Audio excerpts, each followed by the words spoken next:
अध्याय 2 भूमि संसाधन में आगे बढ़ते हैं और आइए देखते हैं कि भूमि अधिग्रहण क्या होता है। जो सरकार द्वारा भूमि अधिग्रहण किसे कहते हैं। सरकार का यह अधिकार होता है कि वह अपने क्षेत्र के सार्वजनिक क्षेत्रों में विकास करना चाहते हैं। जैसे उदाहरण के तौर पर आप ले सकते हो सड़क, रेल मार्ग, हवाई अड्डे, खदान, औद्योगिक क्षेत्र, अस्पताल या दफ्तर, इसकी व्यवस्था करना चाहते हैं, जिसके लिए वह जमीन की आवश्यकता होती है और अक्सर इस काम के लिए बहुत बड़ी मात्रा में जमीन की आवश्यकता होती है। लेकिन अगर कहीं किसी व्यक्ति की निजी जमीन इसमें शामिल या सम्मिलित होती है तो सरकार द्वारा ऐसा उचित मुआवजा देना चाहिए जिससे वह अपनी समस्याओं को दूर कर सके और मुआवजा देकर अधिग्रहित कर सके। सरकार को ऐसा उचित मुआवजा देना चाहिए जिससे यह तय करना चाहिए कि किसी प्रकार की कोई समस्या ना हो। इसके लिए 2013 में एक महत्वपूर्ण कानून बना जिसका नाम पड़ा भूमि अधिग्रहण अधिनियम 2013, जिसके अंतर्गत उचित मुआवजा दिया जाता है। 2.3 मृदा। मृदा का अर्थ क्या होता है? जब हम भू संसाधन की बात करते हैं तो हम प्रमुख रूप से मिट्टी या मृदा की बात कर रहे होते हैं।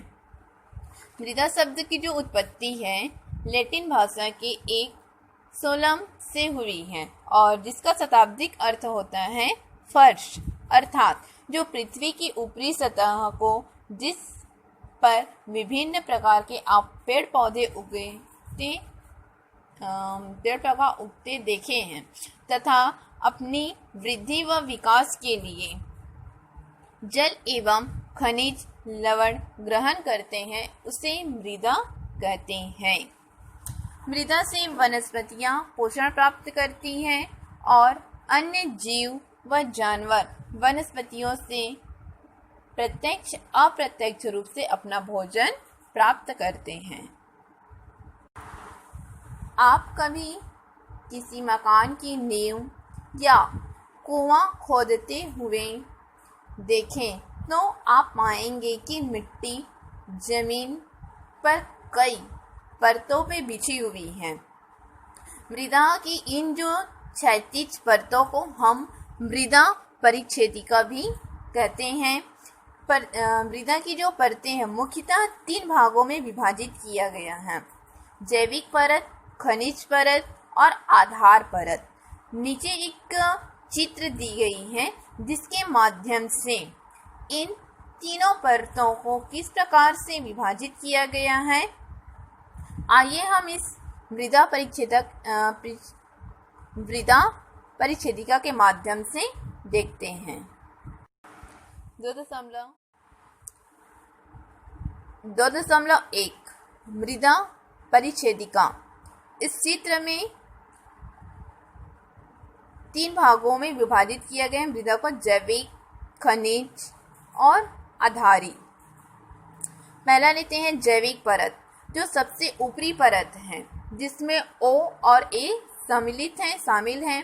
O परत में जो पेड़ पौधे व जंतुओं को अपघटित अंश मिला होता है जिसमें व्यूम्स भी कहते हैं।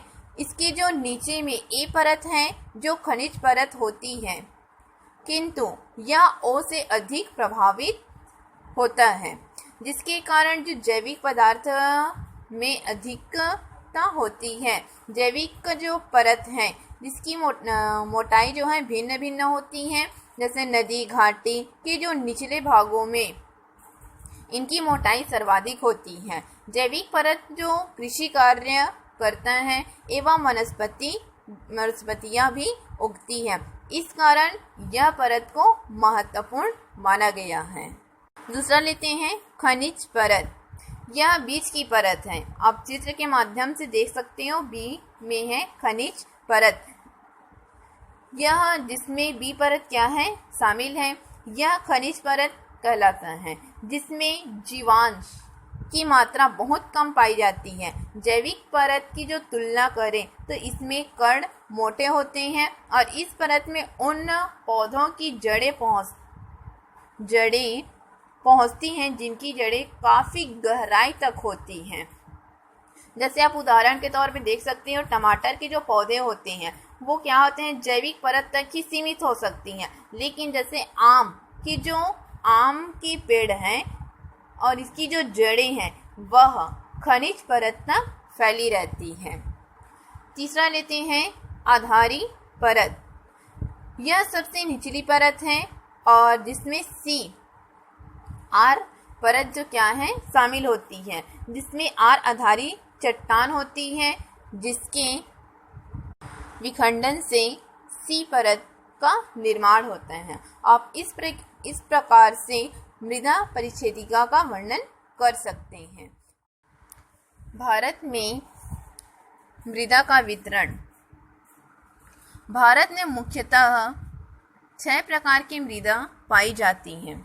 इनमें प्रमुख हैं जैसे जलोढ़ मृदा जो नदियों के मैदानी भागों में बिखरी हुई है।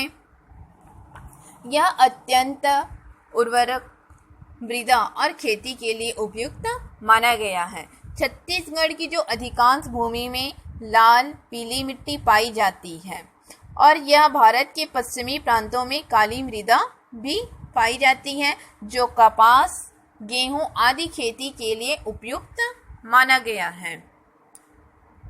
काली मृदा बहुत ही महीन कणों से बनी होती है और इसमें नमी जो है धारण करने की क्षमता अधिक होती है।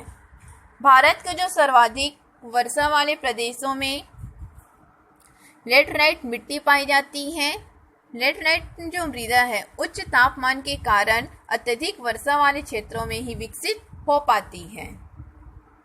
इसके अलावा थार मरुस्थल में शुष्क मृदा और हिमालय पर पर्वतीय वन मृदा पाई जाती है। आइए इस मानचित्र के माध्यम से भारत के विभिन्न प्रकार की जो मृदा का वितरण बताया गया है उसी चित्र के माध्यम से कुछ प्रश्नों के उत्तर को हल करते हैं। भारत में मुख्यतः कितनी प्रकार की मृदा पाई जाती है, तो हम इस चित्र के माध्यम से बता सकते हैं कि भारत में मुख्यतः 6 प्रकार की मृदा पाई जाती हैं। वन मृदा है, जलोढ़ मृदा है, काली मृदा, लाल और पीली मृदा और लेटेराइट मृदा और लास्ट में आ जाता है शुष्क मृदा। इस प्रकार की मृदा पाई जाती है। प्रश्न दूसरा लेते हैं, भारत में वन मृदा किन किन राज्यों में पाई जाती है? वन मृदा वाले प्रदेशों में भौगोलिक बनावट कैसी है? तो उत्तर ले सकते हैं, भारत में वन मृदा जो जम्मू कश्मीर, हिमाचल प्रदेश, उत्तरांचल, सिक्किम और अरुणाचल प्रदेश में पाई जाती है। वन मृदा में विभिन्न प्रदेशों के भौगोलिक बनावट जो है वह पर्वतीय है। यह सभी हिमालय क्षेत्र में स्थित माना गया है। छत्तीसगढ़ में अधिकांश किस प्रकार की मृदा पाई जाती है? तो आप इसका उत्तर बता सकते हो कि छत्तीसगढ़ में अधिकांश काली, लाल और पीली मृदा पाई जाती है। अगला प्रश्न, सबसे कम क्षेत्र पर कौन सी मृदा का विस्तार है? तो यहाँ पे आप बता सकते हो सबसे कम क्षेत्र पर शुष्क मृदा का विस्तार है। आगे बढ़ते हैं 2.4 भूमि निम्नीकरण और संरक्षण उपाय। आइए देखते हैं भूमि निम्नीकरण क्या होता है। हमें भूमि अपने पूर्वजों की जो विरासत में मिली है इसे हमें व्यवस्थित रखना चाहिए और आने वाली पीढ़ी के लिए आने वाली जो पीढ़ी है उसको सौंपना है। तो इसके लिए हमें मानव अपने जो क्रियाकलापों के माध्यम से भूमि को व्यवस्थित और सुरक्षित कर सकता है या फिर उसे क्षति पहुंचाने से रोक भी सकता है। किसी भी भूमि की गुणवत्ता को हम इस तरह देख सकते हैं कि वह किस तरह उपयोग में किया जा सकता है। भूमि किस हद तक जैसे जीव जंतु को पनपने में मदद करती है और किस प्रकार हम उसकी सहायता कर सकते हैं, इसके बारे में हमें विचार करना चाहिए और उसकी गुणवत्ता को किस प्रकार बढ़ाया जाए यह सोचना चाहिए। साथ ही साथ यह क्षमता जो धरती के अलग अलग जगहों पर अलग अलग प्रकार की होती है, उसकी सहायता से हमें कार्य करना चाहिए। जैसे मरुस्थल और सदाबहार वन के क्षेत्र में भूमि की यह क्षमता है वह एक जैसी तो नहीं होगी, लेकिन जब किसी क्षेत्र में भूमि की क्षमता पहले से कम होने लगती है तो हम उसे भूमि का जो निम्नीकरण कहते हैं। उदाहरण के तौर पर है, अगर बाढ़ आने के कारण या बाढ़ के कारण किसी खेत पर रेत बिछ गया और वह कृषि व चराई योग्य नहीं रहे तो उसे हम निम्नीकरण जमीन कहेंगे और उस जमीन पर पौधे व अन्य जीव जंतु व मनुष्य के पोषण अब पहले जैसे भी नहीं मिल पाएगा। अब जानते होंगे कि मानव के जो क्रियाकलापों के कारण भूमि का निम्नीकरण हो रहा है। मानव विभिन्न प्रकार की भूमि को निम्नीकरण कर आगे बढ़ रहे हैं। जैसे अक्सर क्या होता है, सूखे एवं ढलाऊ प्रदेश में भूमि पर जब हल चलाकर खेती की जाती है तो वहाँ की जो मलिन मिट्टी है वह हवा के साथ उड़ जाती है या पानी के साथ बह जाती है, तो यहाँ केवल मोटे कण और कंकड़ ही रह जाते हैं और ऐसी भूमि में फसल नहीं हो पाती, जिसके कारण मानव द्वारा क्रियाकलाप निम्नीकरण करना पड़ता है। आपके राजस्थान नहर का भी उदाहरण ले सकते हैं, जिसमें रेगिस्तानी प्रदेश में नहर की सिंचाई करने के लिए जो नीचे लवण पदार्थ पानी के साथ ऊपर उड़ जाता है और जो मिट्टी की सतह में जम जाते हैं, जिससे मिट्टी पर पौधे नहीं उग पाते। यह भूमि जो है निम्नीकरण के उदाहरण के रूप में भी हम ले सकते हैं।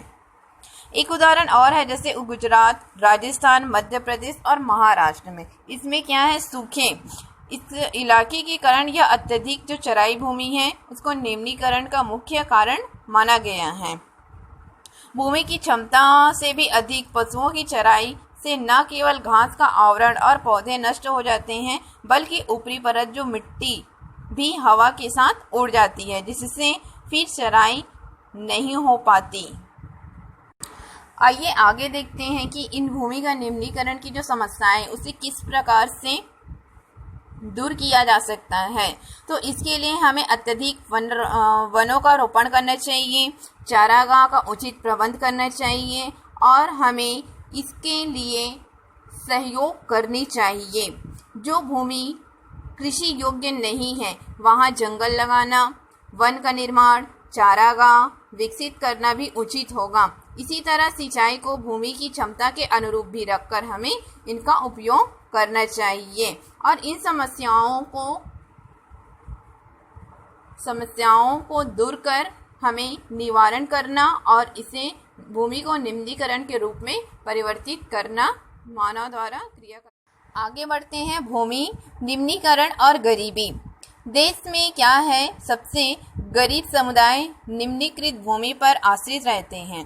वे लोग गरीब पशुपालक या फिर निम्न गुणवत्ता वाली जो भूमि पर खेती कार्य करने के लिए गरीब किसान व आदिवासी हैं, जो अन्य किसी आजीविका के संसाधन के अभाव में नहीं रहते। निम्न भूमि का उपयोग भी करने पर यह मजबूर होते हैं, जिसके कारण निम्नीकरण में भी तेजी से वृद्धि होने लगी और अक्सर गरीबी के कारण समुदाय के लोग जमीन पर यह कार्य करना पड़ता है और इस तरह गरीबी और भूमि निम्नीकरण एक दूसरे के कारण बनकर ही रह जाते हैं। इसलिए आवश्यक है कि इन प्रदेशों में भूमि का संवर्धन कर सरकार को ऐसा कार्य करना चाहिए जो गरीबों की आजीविका के लिए भूमि में गुणवत्ता और सुरक्षित के लिए व्यवस्थित किया जाए, जिससे इन समस्याओं का सामना न करना पड़े और इन्हें दूर कर वह अपनी आजीविका व्यवस्थित रूप से आगे कर सकें।